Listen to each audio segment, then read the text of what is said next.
বিষ্ণু ইসা ইসলামের কাছে এক সাহাবী এসে বলল, ইয়া রাসূলুল্লাহ আ'তিনি শাইআন, আপনি আমাকে কিছু দান করেন, আমার কিছুই নাই। বিষ্ণু বললেন, তোমার কিছু নাই?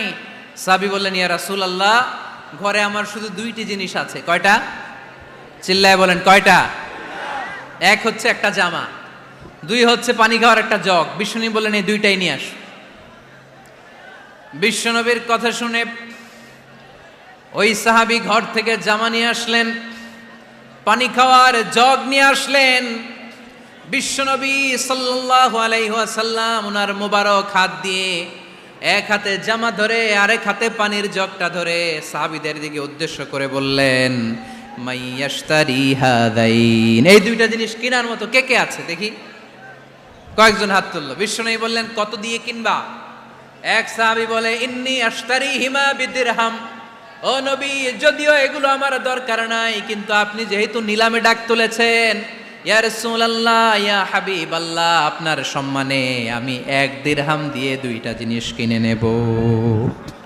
1 দিরহাম, একটা জামা, একটা পানি খাওয়ার জগ, দাম কত? 1 দিরহাম। বিশ্বনবী বললেন, না না, 1 দিরহাম তো অনেক কম হয়ে যায়, মাইয়াজিদু আলা যালিক, এর চেয়ে বেশি দামে কে কিনবা? আরেক সাহাবী হাত তুলে বলতে লাগলো, ইয়া রাসূলুল্লাহ ইয়া হাবিবাল্লাহ ওয়া ইন্নী আশতারিহিমা বিদিরহামাইন, আমি এই জামাটার পানি খাওয়ার জগটা 1 দিরহাম নয় 2 দিরহামের বিনিময়ে কিনতে চাই।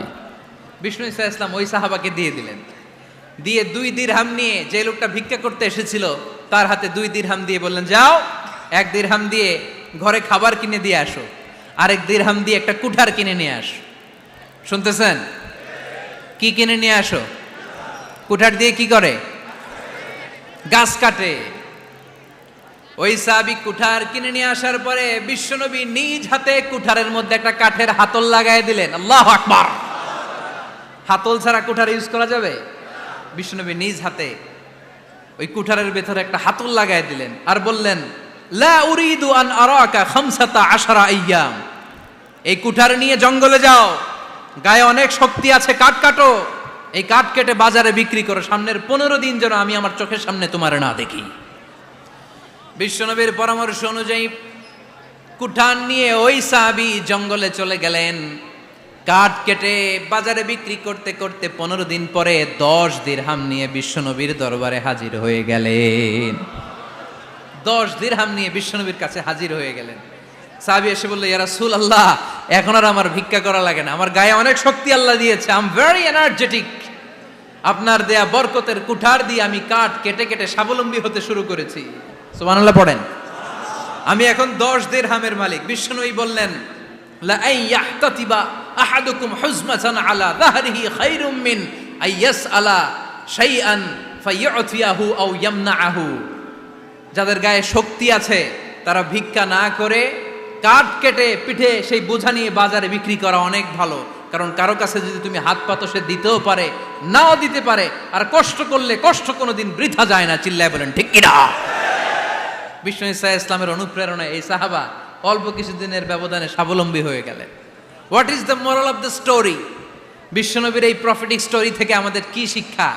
লেসন নাম্বার 1, বিশ্বনবী চাইলেই ওই 2 দিরহাম দিয়ে বলতে পারতো, যাও খাবার দাবার কিনে ফ্যামিলিতে দিয়ে আসো। সে ওই 2 দিরহাম নিয়ে খাবার দাবার কিনে ফ্যামিলিকে খাইয়ে রাত্রে আবার ভিক্ষায় নামতো।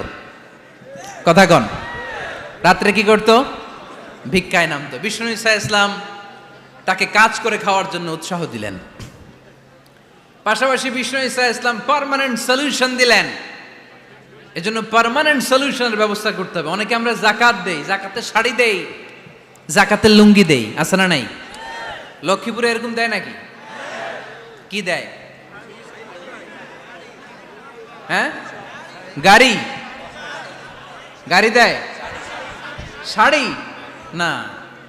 যাকাতের শাড়ি, যাকাতের লুঙ্গি বলতে কোনো কথা ইসলামে নাই। এগুলো খুব কম দামি শাড়ি, যাদেরকে এগুলো দেয়া হয় তাদেরকে অপমান করা হয়, ঠিক কিনা? আল্লাহ বলেছেন, ওয়ালাকাদ কাররামনা বানি আদম, I have dignified the status of the sons of Adam, আমি আদমের সব সন্তানদেরকে সম্মানিত করেছি। সুবহানাল্লাহ পড়েন। আপনাদের চেয়ে সম্মানিত কেউ আছে? মানুষের চেয়ে সম্মানিত গোটা বিশ্বে আর কোনো মাখলুকাত আছে নাই। এজন্য জাকাতের শাড়ি দেয়া যাবে না, জাকাতের লুঙ্গি দেয়া যাবে না। জাকাতের শাড়ি আপনারা দেখছেন, এটারে একবার ধোয়ার পরে দ্বিতীয়বার পরা যায় না। মশারি কি পাতলা, এর চেয়েও পাতলা। এই জন্য জাকাতের শাড়ি, জাকাতের লুঙ্গি বলতে ইসলামে কোনো পরিভাষা নাই। আপনাকে স্বাবলম্বী করে দেওয়ার চেষ্টা করতে হবে। যারা লক্ষ্মীপুর জেলায় বিজনেস ম্যাগনেট আছেন, তারা একসাথে হয়ে একটা স্ট্রং জাকাত ম্যানেজমেন্ট প্ল্যাটফর্ম করতে পারেন, যেখান থেকে আপনারা বিভিন্ন থানায়, বিভিন্ন গ্রামে বাছাই করে করে কিছু ভাইদেরকে জাকাত দিতে পারেন স্বাবলম্বী করার উদ্দেশ্যে।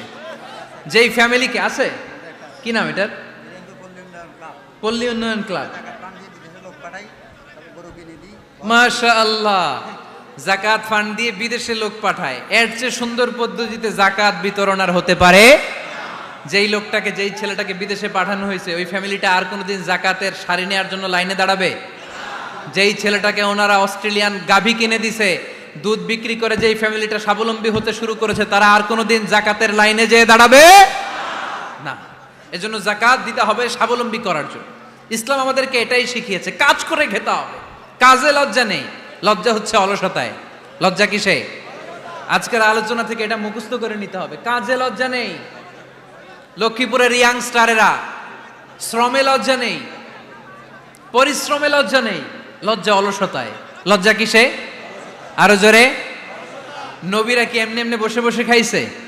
কঠিন পরিস্থিতিতেও নবীরা পরিশ্রম করে উপার্জন করা লেগেছে, ঠিক কিনা?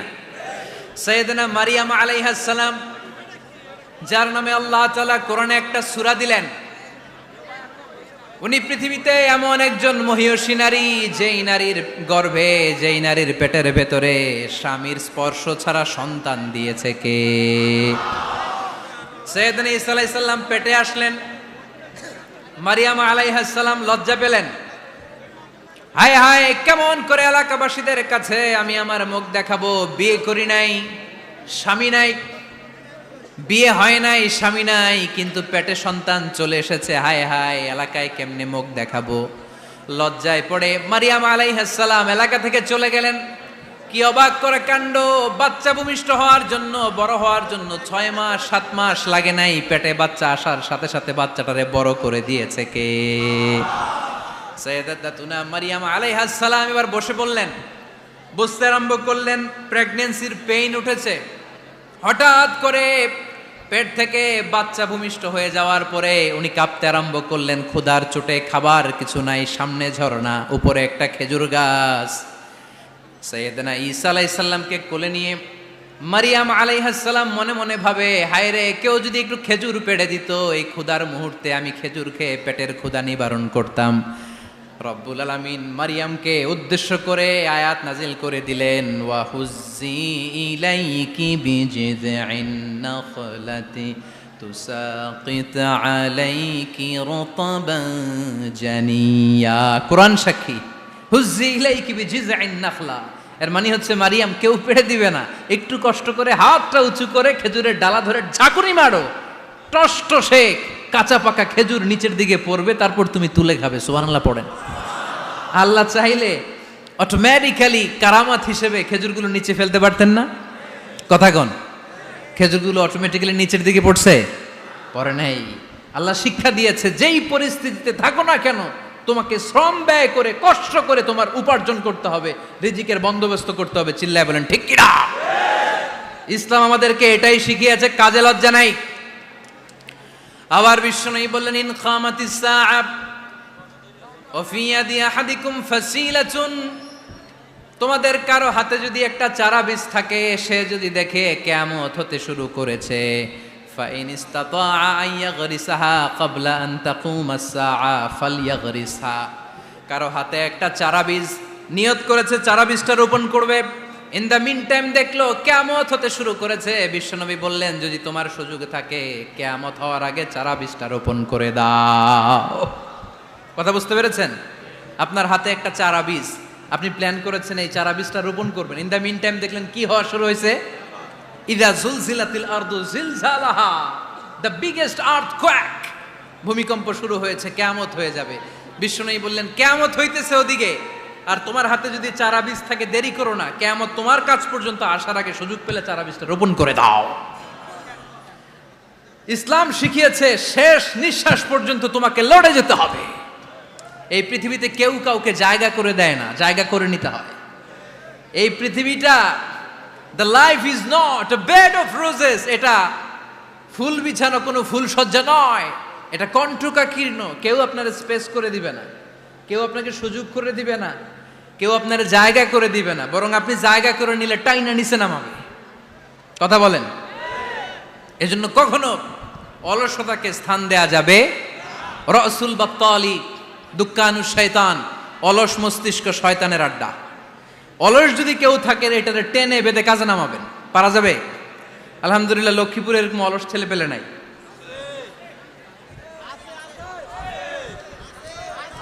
আছে? আমরা আজকে অলসতাকে নো বলে যাবো এই মাহফিল থেকে। অলসতাকে আমরা কি বলবো?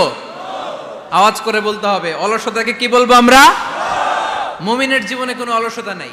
অলস হয় মুনাফিকরা। অলস হয় কারা? চিল্লায় বলতে হবে। মুমিনরা অলস হয়?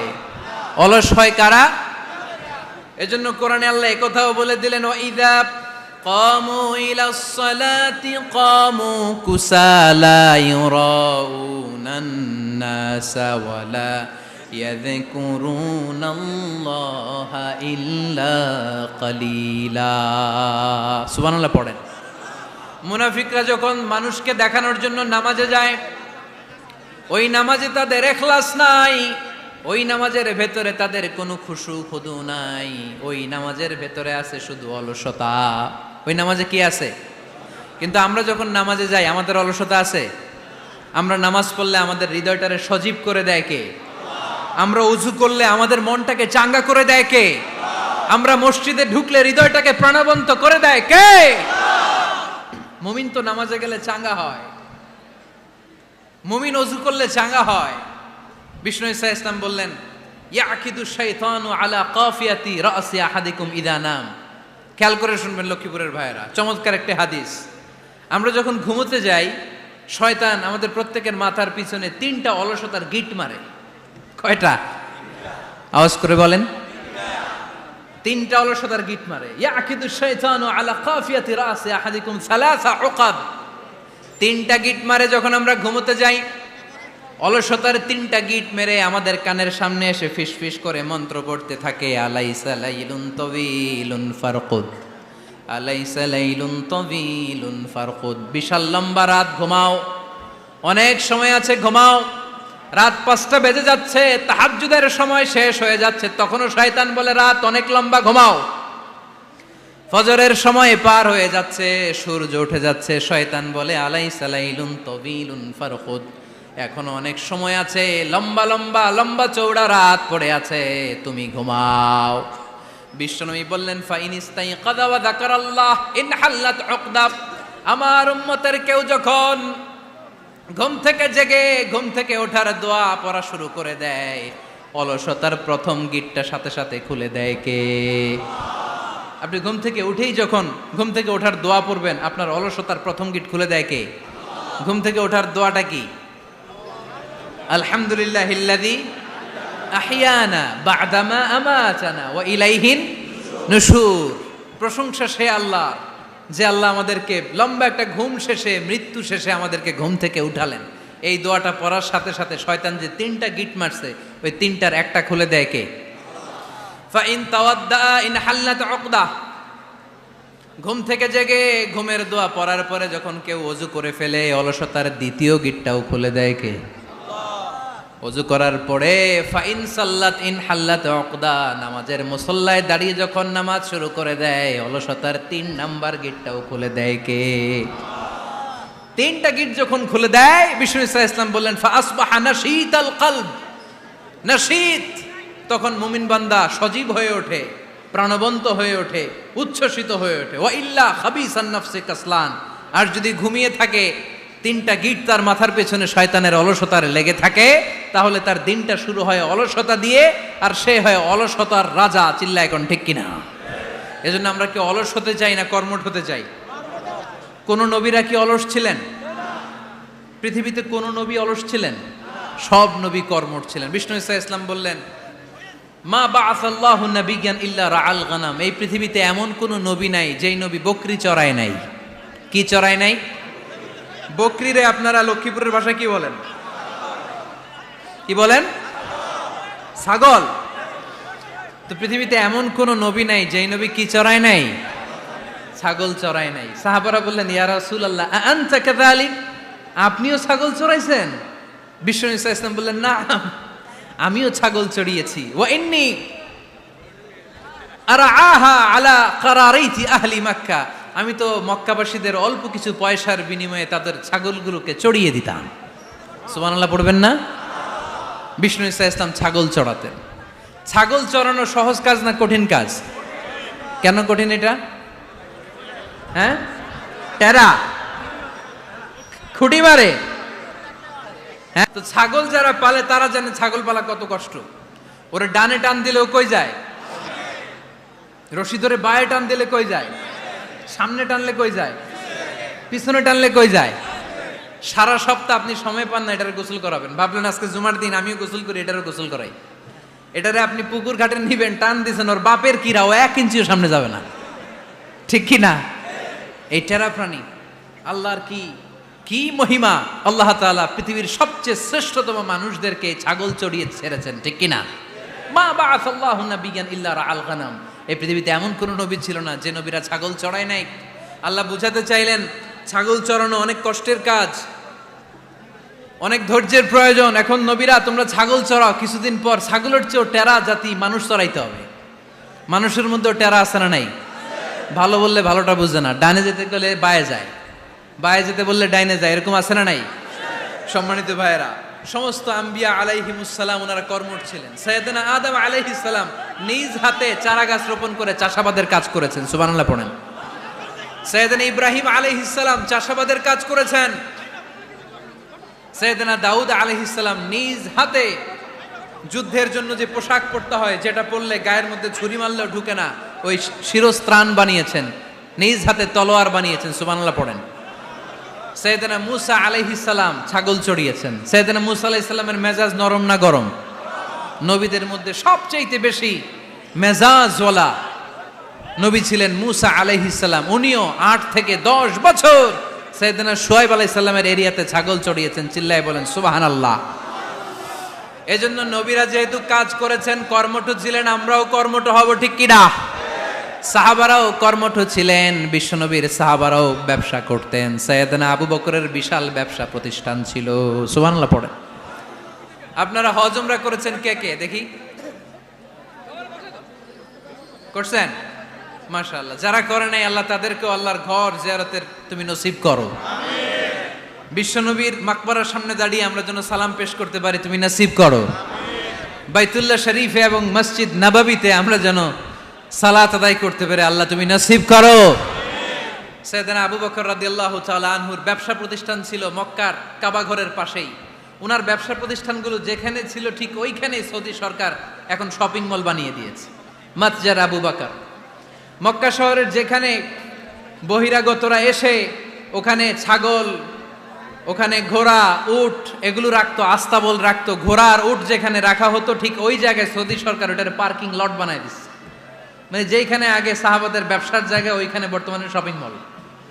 যেখানে আগের সময়কাল সাহাবারা উট আর ঘোড়া রেখে বাঁধতো, ওইখানে এখন গাড়ি ঘোড়া রাখার ব্যবস্থা করা হয়েছে। সাইয়েদনা আবু বকর অনেক বড় ব্যবসায়ী ছিলেন। ওনার নিজ টাকা দিয়ে হাবাসা থেকে আসা সাইয়েদনা বেলালকে তিনি 20,000 স্বর্ণ মুদ্রা দিয়ে উমাইয়া ইবনে খালাফের কবল থেকে তিনি মুক্ত করেছেন। সাইয়েদনা উসমান যুন্নুরাইন বড় ব্যবসায়ী ছিলেন। নিজের টাকা দিয়ে মদিনার মুসলমানেরা পানি খেতে পারে না, বিইরে রুমা নামে একটা কুয়া ছিল, এই কুয়ার মালিক ছিল ইহুদি। মুসলমানেরা পানি খেতে গেলে এসে বকা দিত, পানি খেতে দিত না। বিশ্বনবী বললেন, আমার সাহাবীদের মধ্যে এমন কি কেউ নাই নিজের অর্থায়নে বীরে রোমা কিনে মুসলমানদেরকে দিয়ে দিবে? সাইয়েদনা উসমান যুন্নুরাইন বলল, ইয়া রাসূলুল্লাহ, আপনার খেদমতে আমি হাজির। মুহূর্তের মধ্যে সাইয়েদনা উসমান যুন্নুরাইন নিজের অর্থায়নে বীরে রোমাটা কিনে মুসলমানদের জন্য সদকা করে দিয়েছে। তো ব্যবসা না করলে, কর্মঠ না হলে, উপার্জন না হলে সদকা করা যাবে? চিল্লায় বলেন করা যাবে? সুনানে তিরমিজির বর্ণনা, বিষ্ণু ঈসা ইসলাম মক্কা থেকে যত সাহাবারা হিজরত করে মদিনায় এসেছে, মদিনাতে কোনো না কোনো সাহাবার সাথে বিশ্বনবী ভ্রাতৃত্বের বন্ধনে আবদ্ধ করে দিয়েছে। সুবহানাল্লাহ পড়েন। এজন্য মক্কা থেকে যারা এসেছে এদেরকে বলে মুহাজির, এদেরকে কি বলে? আর মদিনায় যারা ছিল এদেরকে বলে আনসার, এদেরকে কি বলে? আওয়াজ করে উত্তর দিবেন। মক্কা থেকে যারা এসেছে তাদের নাম মুহাজির, আর যারা মদিনার সাহাবী তাদের নাম আনসার।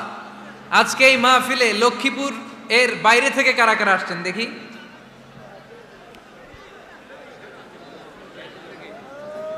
মাশাআল্লাহ, মাশাআল্লাহ, অনেক আসছে। আল্লাহ ভাইদেরকে তুমি কবুল করো, হাত নামান।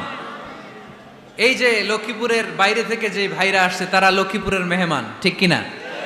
মক্কা থেকে হিজরত করে যে সমস্ত সাহাবারা এসেছিল তারা ছিল মদিনার মেহমান। বিশ্বনবী এক এক মক্কার সাহাবীকে মদিনার এক এক সাহাবীর সাথে ভ্রাতৃত্বের বন্ধনে আবদ্ধ করে দিলেন। আব্দুর রহমান ইবনে আউফ রাদিয়াল্লাহু তাআলা আনহু, ওনার সাথে ভ্রাতৃত্বের বন্ধনে যে সাহাবীকে বিশ্বনবী আবদ্ধ করে দিলেন ওনার নাম হচ্ছে সাদ ইবনে রাবিয়া। কি নাম? মদিনার অনেক বড় ব্যবসায়ী। বিশ্বনবী বললেন, ও আব্দুর রহমান ইবনে আউফ, সম্পদ ছেড়ে দিয়ে, পরিবার ছেড়ে দিয়ে, স্থাবর অস্থাবর সব ছেড়ে দিয়ে আল্লাহ রাসূলের ভালোবাসায় মক্কা থেকে মদিনায় এসেছো। মদিনায় তোমার চিন্তা নাই, সাদ ইবনুর রবিকে আমি তোমার ভাই বানিয়ে দিলাম। সাদ ইবনুর রবি তোমার আপন ভাইয়ের মতো। সাদ ইবনে রবি বলল, আব্দুর রহমান, জীবনে তোমারে কোনোদিন দেখি নাই, তোমারে আমি চিনি না, তোমার নাম শুনি নাই, কিন্তু বিশ্বনবী তো তোমার দায়িত্ব আমাকে দিয়েছে। আমার চেয়ে বড় ধনী এই মদিনার মধ্যে দ্বিতীয় কেউ নাই। আজ থেকে তুমি আমার ভাই, আজ থেকে তুমি আমার কি? আল্লাহ আমাকে যত সম্পত্তি দান করেছে তার অর্ধেক সম্পত্তি আমি তোমার নামে দিয়ে দিলাম। ও আব্দুর রহমান ইবনে আউফ, শুধু তাই নয়, রব্বুল আলামিন আমাকে দুইজন স্ত্রী দিয়েছে। কয়জন? তুমি দেখো আমার কোন স্ত্রীকে তোমার বেশি ভালো লাগে, যার নাম তুমি বলবে সাথে সাথে আমি তারে তালাক দিয়ে দিব। তার ইদ্যত পালন শেষে তুমি তাকে বিয়ে করে তোমার সাথে নিয়ে যাবা। সুবহানাল্লাহ পড়েন। কারণ বিশ্বনবী তোমার দায়িত্ব আমার কাছে দিয়েছে, তুমি আমার ভাই, আমি মদিনার সবচেয়ে বড় ধনী, আমার অর্ধেক সম্পদ আমি তোমারে দিয়ে দিব, আমার দুই স্ত্রীর এক স্ত্রীকে তোমারে দিয়ে দিব। সাইয়েদনা আব্দুর রহমান ইবনে আউফ এই কথা শুনে অবাক হলেন। অবাক হয়ে উনিও এক অবাক কথা বললেন।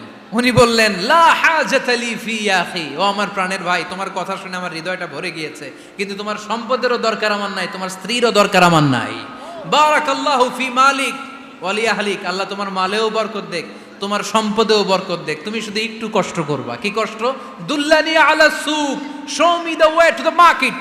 তুমি মদিনায় কোনো মার্কেট আছে কিনা, শপিং মল আছে কিনা, ব্যবসা প্রতিষ্ঠান আছে কিনা আমারে দেখায় দাও। সুবহানাল্লাহ পড়ে। আমরা হইলে কি করতাম? লক্ষ্মীপুরে যারা আসছে এদের একজনের যদি বলা হয়, ভাই আপনি এখন থেকে লক্ষ্মীপুরের ভাই, আমার অর্ধেক সম্পদ আপনারে দিয়ে দেব, কি করবে? পায়ের উপর পা তুলে খাবে আর বলবে, কি আনন্দ আকাশে বাতাসে, ঠিক কিনা? এরপর যদি বলি, ভাই আমার দুই বউ, যেটারে সুন্দর লাগে বলেন তালাক দিয়ে দেই, নিয়ে যান, কি বলবে? কি আনন্দ আকাশে বাতাস।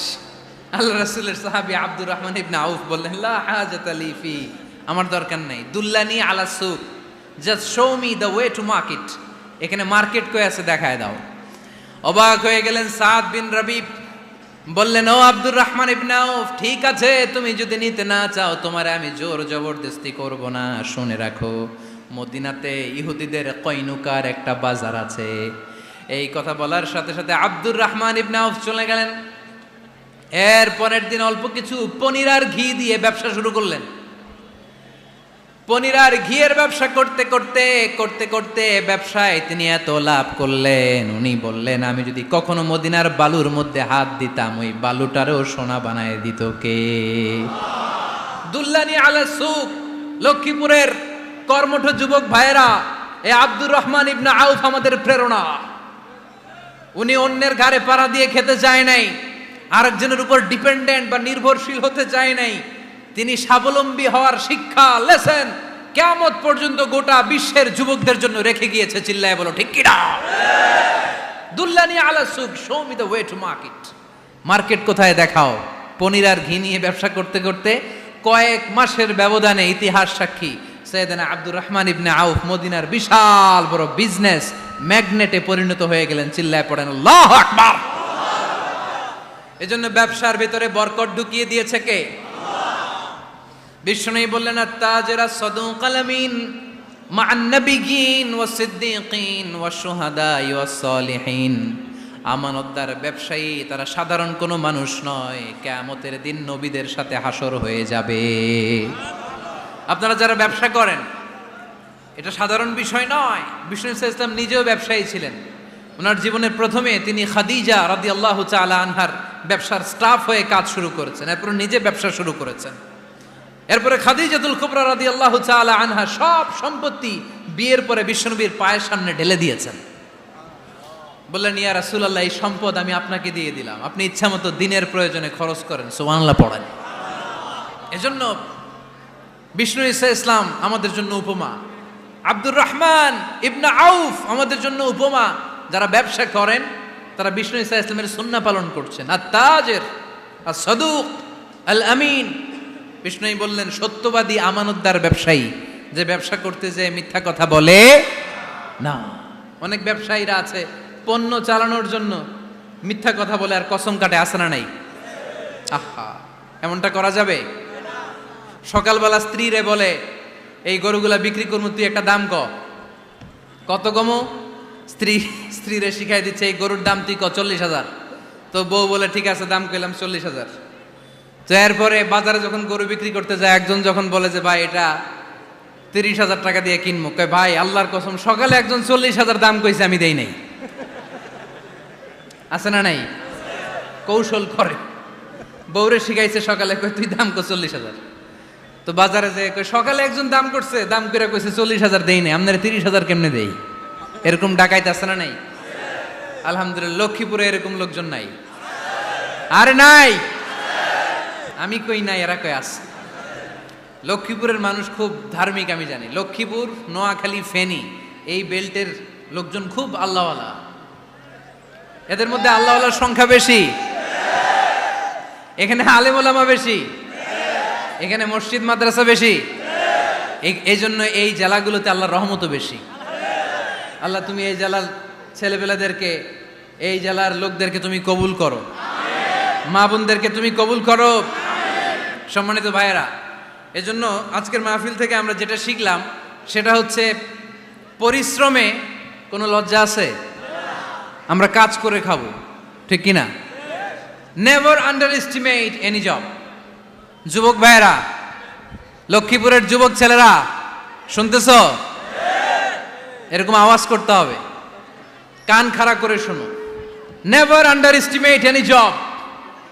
কোন চাকরিকে ছোট করে দেখা যাবে, whether it's small or big, you don't care. এটার কেয়ার করা যাবে না। ছোট্ট চাকরি পাইলে ঢুকে যাবা, বড় অফার আসলে পরে ঢুকবা। এটা ছোট কাজ, এটা হোটেলের ওয়েটার, এটা ছোট্ট স্টাফ, এটা কেরানি না। কাজ কাজই, কাজের মধ্যে কোনো ছোট বড় নাই। খেটে খাওয়া মানুষকে বিশ্বনবী অনেক সম্মান করতেন।